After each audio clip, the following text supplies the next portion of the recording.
Ratusan pengungsi erupsi Gunung Merapi di Kabupaten Tanah Datar, Provinsi Sumatera Barat mulai terserang penyakit. Mereka mengalami sesak nafas dan infeksi saluran pernafasan akut dampak dari abu vulkanik. Pemerintah Kabupaten Tanah Datar menurunkan tim medis untuk memeriksa kesehatan bagi 112 pengungsi. 34 kepala keluarga antre di musola untuk menjalani pemeriksaan di Puskesmas 10 Koto, Kabupaten Tanah Datar. Sebagian besar pengungsi mengeluhkan sesak nafas, sakit tenggorokan, batuk, flu, dan ispa. Pemkab juga mendirikan posko dan rutin menggelar patroli di sekitar area Marapi sebagai antisipasi kondisi terburuk.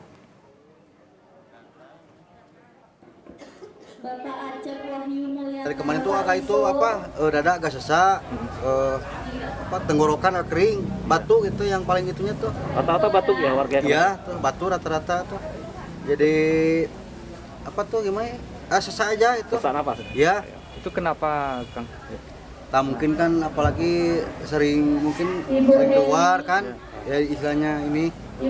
Jadi mungkin kena abu tuh. Ya. Demam belum ditemukan tadi, cuma ada ispa, ada berapa? Ispa ada ya, Pak? Ada ispa, ya. Cuma sudah langsung diberikan obat tadi. Jadi memang hari ini agenda kami memeriksa semua 112 pengungsi, memeriksa kesehatannya. Erupsi Gunung Merapi yang berkepanjangan juga merusak 180 hektar lahan pertanian di Aya Angek. Lahan pertanian warga kini tertutup abu vulkanik yang menyebabkan gagal panen. Sebagian petani juga memilih untuk menghentikan aktivitas berladang sementara waktu guna menghindari kerugian yang lebih besar.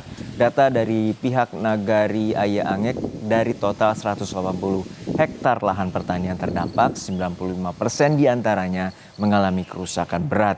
Angka itu diprediksi terus bertambah seiring banyaknya petani yang mengalami gagal panen.